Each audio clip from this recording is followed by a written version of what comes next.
A guy in Denver made $2,800 last month from a business he never mentions at family dinners. Not because it's illegal, because it's embarrassing to explain. He doesn't do anything, and AI does the work. He just presses send. Nobody wants to admit that the thing replacing their coworkers is also quietly paying their rent, so almost nobody talks about it. That silence is the whole story. Here's the part nobody tells you.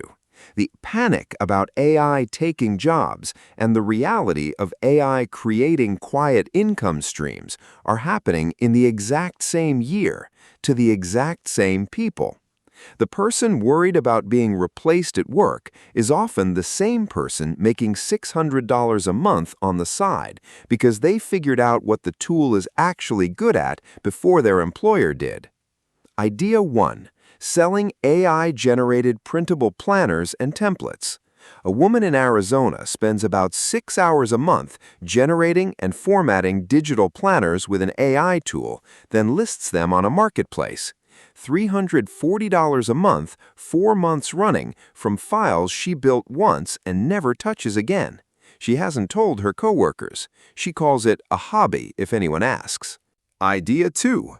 Ghostwriting LinkedIn posts for small business owners who don't have time to post but know they should.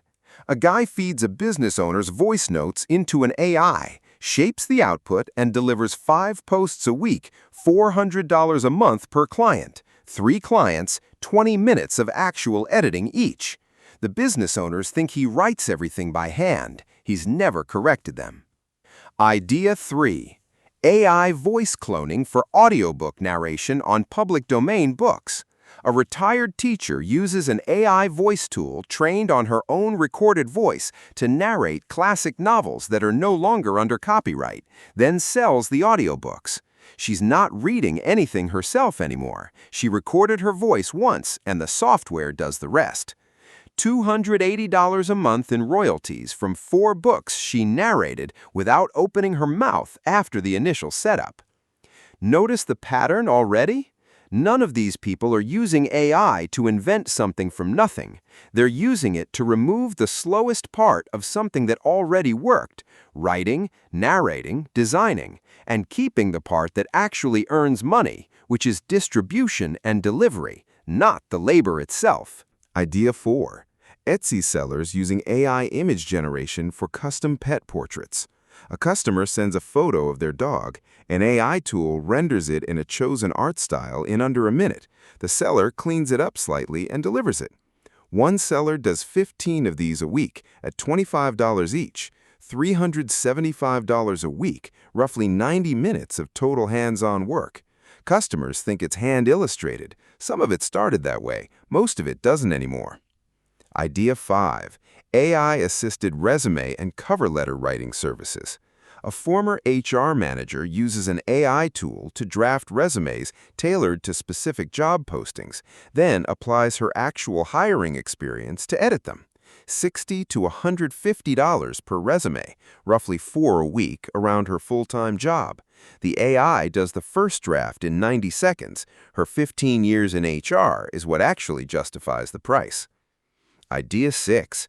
Faceless AI-narrated YouTube channels in ultra-specific niches: history explainers, true crime summaries, sleep stories.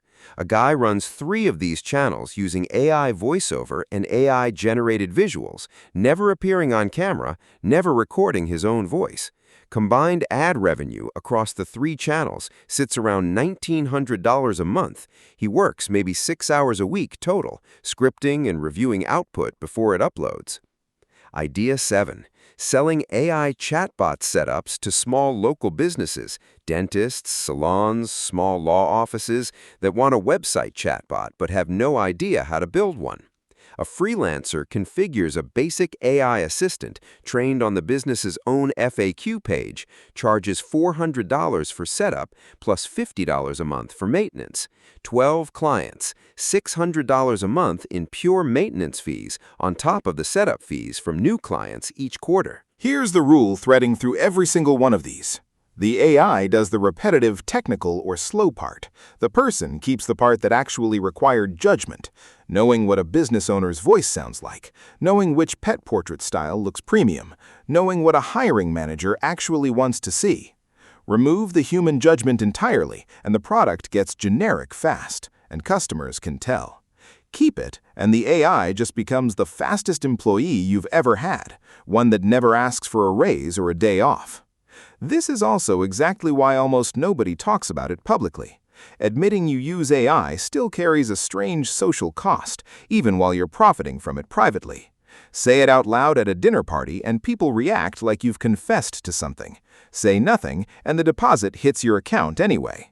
Most people have quietly chosen silence over explanation, which is the actual reason this entire economy stays invisible, even while it's happening to millions of people at once. The guy in Denver from the beginning, he tried explaining what he does to his brother once.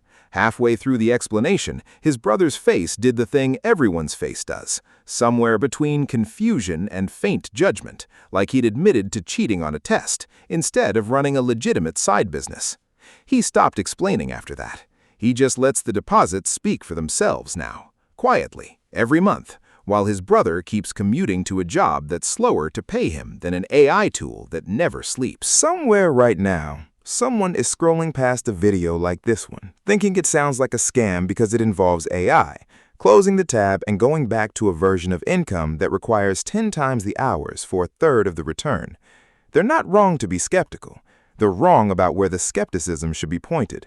The tool isn't the trick. The trick was always thinking the person using it owed anyone an explanation for how they got paid.